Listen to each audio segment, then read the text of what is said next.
السلام علیکم ورحمۃ اللہ وبرکاتہ۔ اعوذ باللہ من الشیطان الرجیم، بسم اللہ الرحمن الرحیم۔ رب اشرح لی صدری ویسر لی امری واحلل عقدۃ من لسانی یفقہوا قولی۔ اللہم صل علی محمد وآل محمد وعجل لولیک الفرج۔ سب سے پہلے ابتدا اور حمد و ثنا ہے اس پاک پروردگار عالم کی ذات کے واسطے کہ جس کی تعریف، جس کی حمد و ثنا، جس کے شکرانے کے الفاظ اپنی زبان پر، اپنی زبان حال سے زمین کا ذرہ ذرہ، درخت کا پتا پتا، سمندر کا قطرہ قطرہ کرتا ہے۔ اب ہم آتے ہیں اپنے موضوع کی طرف۔ سب سے پہلے ہم آپ کو پروگرام خلاصہ قرآن میں خوش آمدید کہتے ہیں۔ آج کا ہمارا جو موضوع ہے وہ ہے پارہ نمبر 9 کا خلاصہ۔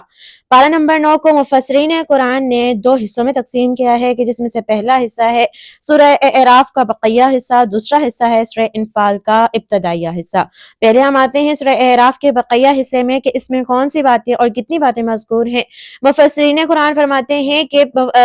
یہ جو سورہ اعراف کا بقیہ حصہ ہے اس کو 9 حصوں میں یعنی کہ تقسیم کیا گیا ہے۔ اس میں 9 باتیں وضاحت سے فرمائی گئی ہیں، وضاحت سے بیان کی گئی ہیں، جس میں سے پہلی بات ہے حضرت موسیٰ علیہ السلام کا قصہ کہ جس میں یہ بھی بیان کیا گیا ہے کہ ان کے بعد ان کا جو جانشین بنا وہ حضرت ہارون بنے، ان کا خلیفہ بنا اللہ تعالیٰ کے حکم سے۔ اور اسی آیت کے ضمن میں حضرت رسول خدا صلی اللہ علیہ وسلم فرماتے ہیں کہ یا علی، آپ کی نسبت جو مجھ سے ہے وہ بالکل ویسی ہی ہے جو ہارون کی نسبت موسیٰ سے تھی، لیکن شرط یہ ہے کہ میرے بعد کوئی نبی نہیں آئے گا۔ سورہ اعراف کی آیت نمبر 142۔ دوسرا جو موضوع بیان کیا گیا ہے وہ ہے بلعم بن باعور کا قصہ کہ جو اسم اعظم کا حامل تھا، لیکن اسم اعظم کے حامل ہونے کے باوجود وہ گناہ سے بچ نہ سکا، بلکہ وہ اپنی کیے کرائے کی وجہ سے، اپنے گناہوں کی وجہ سے اس قدر گر گیا کہ قرآن نے اس کو کلب یعنی کہ کتے کے نام سے ذکر فرمایا ہے۔ سورہ اعراف کی آیت نمبر 176۔ اس سے یہ بات واضح ہوتی ہے کہ انسان کی زندگی کا ابتدائیہ حصہ یا انسان اپنے زندگی کے کچھ مخصوص لمحوں میں صرف تقوی، متقی، نیک نہ بنے، بلکہ اصلی معیار یہ ہے کہ انسان کا جو خاتمہ ہو وہ انسان کا خاتمہ ہدایت پر ہو۔ اب آتے ہیں ہم اس کے تیسرے موضوع پر کہ جو ہے عہد الست بربکم، یعنی کہ اس سے وہ عہد مراد ہے کہ جب حضرت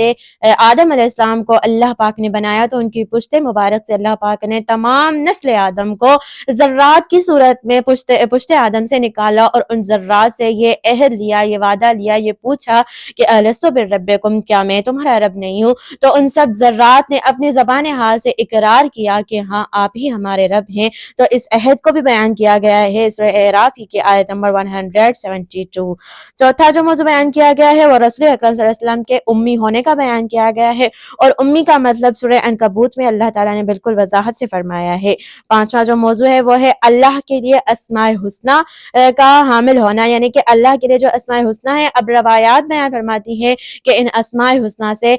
12 امام علیہ السلام مراد ہیں۔ اب ہم آتے ہیں چھٹے موضوع کی طرف۔ چھٹے موضوع میں جو بیان کیا گیا ہے وہ وہی بات بیان کی گئی ہے جو 7ویں پارے میں ہم آپ کے سامنے عرض کر چکے ہیں کہ انبیاء علیہ السلام علم غیب کے حامل ہوتے ہیں، علم غیب ان کے پاس ہوتا ہے لیکن ابدی نہیں بلکہ عارضی۔ سورہ اعراف کی آیت نمبر 188۔ ساتواں جو موضوع بیان کیا گیا ہے وہ ہے کفار کی تشبیہ دی گئی ہے چوپایوں سے، یعنی کہ مال مویشی سے کفار کی تشبیہ دی گئی ہے۔ آٹھواں جو موضوع بیان کیا گیا ہے وہ ہے قیامت کا علم صرف خدا کو ہی ہے، قیامت کا علم خدا کے سوا کسی کو بھی نہیں ہے۔ جو نواں اور آخری موضوع بیان کیا گیا ہے اس میں قرآن پاک کی، اللہ پاک کے کلام کی عظمت بیان کی گئی ہے۔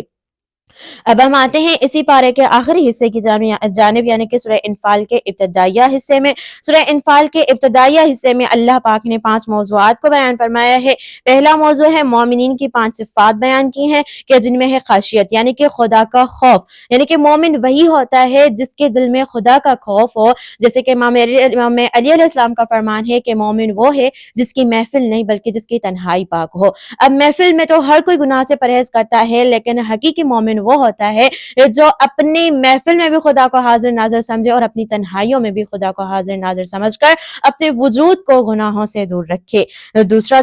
دوسری جو مومنین کی خصوصیت ہے وہ تلاوت ہے۔ تیسرا توکل، یعنی کہ ان کا توکل، یقین، اعتماد، بھروسہ صرف اللہ پر ہوتا ہے، یعنی کہ وہ جو متقی ہوتا ہے، وہ جو مومن بندہ ہوتا ہے وہ اپنی امیدوں کی ڈور خدا کے سوا کسی سے نہیں باندھتا۔ چوتھا جو ہے وہ ہے نماز۔ مومن کی نشانی میں سے چوتھی جو نشانی ہے ہے وہ ہے نماز اور پانچویں ہے سخاوت۔ سورہ انفال کے آیت نمبر 2 سے لے کر 3 تک۔ اب دوسرا جو موضوع بیان کیا گیا ہے وہ ہے غزوہ بدر کا واقعہ بیان کیا گیا ہے کہ جس میں صرف یعنی کہ بشارت دینے کے لیے، فتح کی بشارت دینے کے لیے اللہ تعالیٰ نے فرشتوں کو بھیجا، اور اس میں جو کفار کا لشکر تھا اس میں کفار کے نصف لشکر کو امام علی علیہ السلام نے واصل جہنم کیا اور اس کے علاوہ اس میں جو بیان کیے گئے ہیں وہ جنگ کے احکامات بیان کیے گئے ہیں کہ جنگ سے فرار کرنا، جنگ سے بھاگنا، جنگ سے پہلو تہی کرنا گناہ کبیرہ ہے، اور مال غنیمت کا حکم دیا گیا ہے۔ تیسرا جو موضوع بیان کیا گیا ہے وہ ہے کفار کی جانب سے حضور اکرم صلی اللہ علیہ وسلم کے قتل کی سازش، کہ جس کو اللہ پاک نے ایک بہترین تدبیر کے ذریعے حل فرمایا، اور رسول اکرم صلی اللہ علیہ وسلم کے بستر پر امام علی علیہ السلام کو سلا کر یوں حضرت رسول اکرم صلی اللہ علیہ وسلم کی زندگی مبارک کی حفاظت فرمائی۔ سورہ انفال کے آیت نمبر 30۔ اب ہم آتے ہیں اس کے چوتھے موضوع کی طرف کہ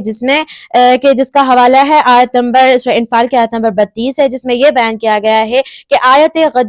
اعلان غدیر والے دن جس شخص نے رسول اکرم صلی اللہ علیہ وسلم کی طرف سے جو اعلان کیا گیا اللہ تعالیٰ کے حکم سے، جس نے اس کا انکار کیا، اس کو جو اللہ تعالیٰ کی جانب سے عذاب ملا، اس کا ذکر کیا گیا ہے۔ اب آتے ہیں پانچویں موضوع کی جانب۔ پانچویں موضوع میں یہ بتایا گیا ہے کہ مسجد الحرام کا خادم صرف وہی بن سکتا ہے جو متقی ہو، جو پرہیزگار ہو، اور قرآن پاک نے اسی میں یعنی کہ مشخص کیا ہے کہ ان متقی اور پرہیزگار بندوں میں کون آتا ہے۔ ان میں جو نام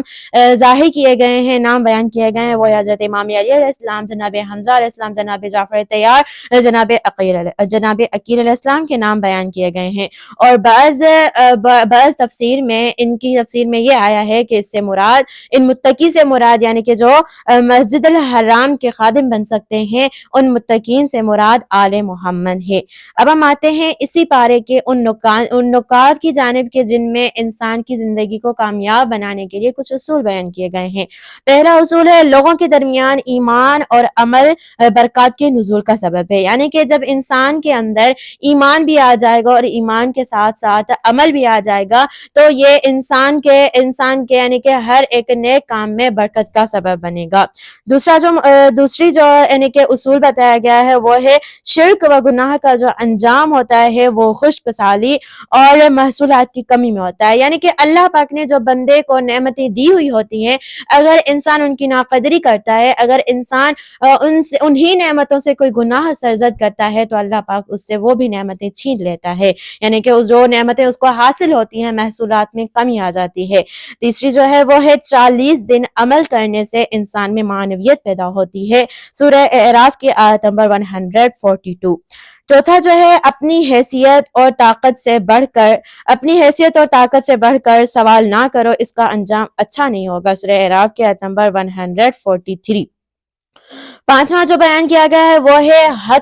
وہ ہے متکبر جو ہوتا ہے وہ حق پر ایمان نہیں لاتا اور بہترین راستے کا انتخاب نہیں کرتا ہے، سورہ اعراف کی آیت نمبر 146۔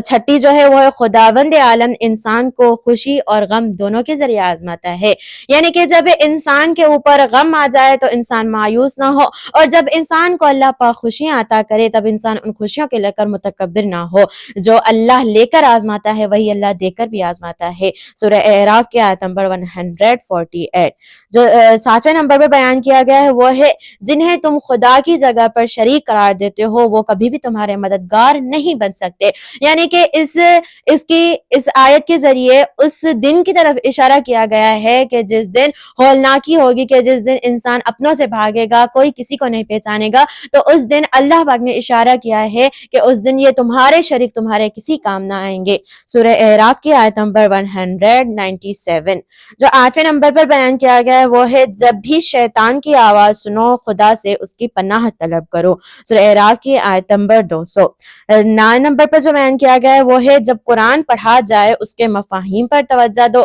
یعنی کہ قرآن پاک کو پڑھتے وقت آپ لوگ صرف یعنی کہ قرآن کے ظاہری، قرآن کے عربیات پر توجہ نہ دے، بلکہ قرآن پڑھنے کا جو مین مقصد ہو وہ قرآن کے مفاہیم کو سمجھنا ہو، سورہ اعراف کی آیت نمبر 204۔ اب آتے ہیں ہم اس کے 10ویں نقطے پر کہ جو بیان کیا گیا ہے، صبح شام خدا کو انکساری کے ساتھ یاد کرو تاکہ غافلوں میں سے نہ ہو جاؤ، کیونکہ اللہ پاک نے قرآن کی ایک اور آیت میں ارشاد فرمایا ہے کہ اگر تم مجھے فراموش کر دو گے تو میں بھی تم کو فراموش کر دوں گا۔ عزیزان محترم، اگر ہم خدا کو فراموش کریں گے تو ہم اس دنیا میں خدا کو فراموش کریں گے، لیکن خدا نے جو اسی آیت میں آگے فرمایا ہے کہ میں بھی تمہیں فراموش کر دوں گا، تو خداوند عالم قیامت کے دن ہمیں اپنی رحمت سے مایوس کر دے گا۔ سورہ اعراف کی آیت نمبر 205۔ جو 11 نمبر پر نقطہ بیان کیا گیا ہے وہ ہے اگر باتقوا ہو جاؤ تو حق و باطل کی تشخیص تمہارے لیے آشکار ہو جائے گی، آسان ہو جائے گی۔ یعنی کہ اگر ہم حق اور باطل میں فرق کرنا چاہتے ہیں، اس کی پہچان حاصل کرنا چاہتے ہیں، تو اس میں سب سے پہلا نقطہ یہ ہے کہ ہم